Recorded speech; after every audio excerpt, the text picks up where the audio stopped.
Carol Ofori, East Coast Radio. We have roped in another friend, registered paediatric dietitian, Megan Marshall, who's worked across KZN as well as across the UK in some of the most biggest paediatric hospitals. Megan, thank you so much for your time. Welcome to the show. Thank you, Carol. Thanks for having me. So an important question. Many children rely on feeding programs in KZN, as I just spoke about. What impact does it have on our children to have no meal during these 6 weeks? What happens to these little growing bodies? Yeah, so hunger is going to have a massive negative effect on their little bodies and their brains.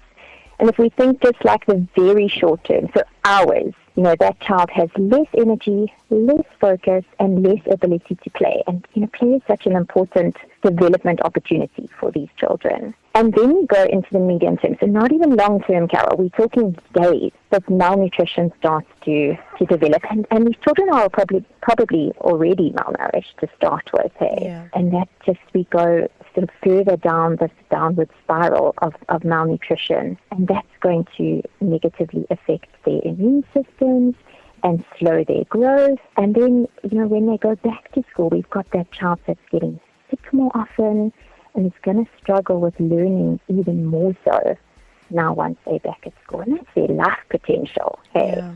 Now, explain to us why a regular balanced meal is so essential for children's growth. And this is for all our children, not just the children who don't have during the 6 weeks. I know a lot of parents always argue that, they send their kids with lunches and they come back and the kids haven't eaten their lunch because they've been playing so much. Or my son refuses to eat his greens, or my daughter refuses to drink enough water.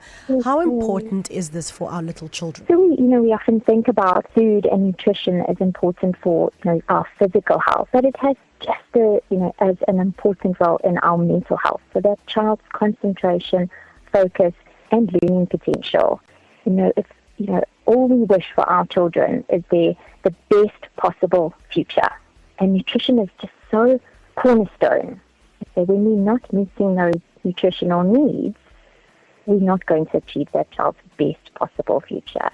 And it's also, for these children who rely on the feeding scheme, and that will, could potentially look to have very little or nothing to eat during the school, those school holidays.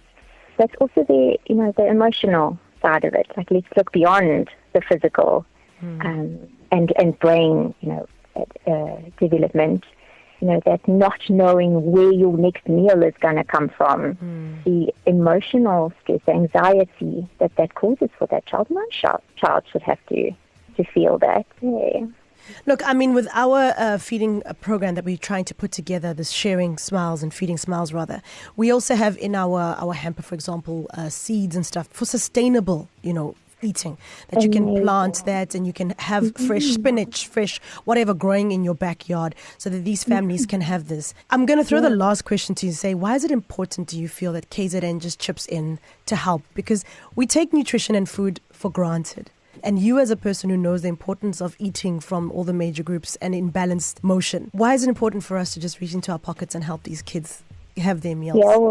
This is not a holiday problem, and this is not a them problem. It's a us problem. It's a community problem. If healthy eating is such a cornerstone to this child's future, we're going to land up with adults that are less healthy, less productive, less smart, and then we as a community suffer. Definitely, KZN, let's feed these children for the sake of our community. For the sake of our community. I love how you put that. Megan, for those who want to get in touch with you, they want to get your services as a dietitian, especially pediatric dietitian. I know for kids, it's very difficult for moms and dads to get some things down these throats of these kiddos that are good for them. And I'm sure they'd love to come and sit with you and get some advice on how they can be creative in creating meals for their children. How do we find you? So my rooms are up in Gillett between Hillcrest and Kloof, but I do a lot of virtual consults as well. So if you are further away, then we can meet online.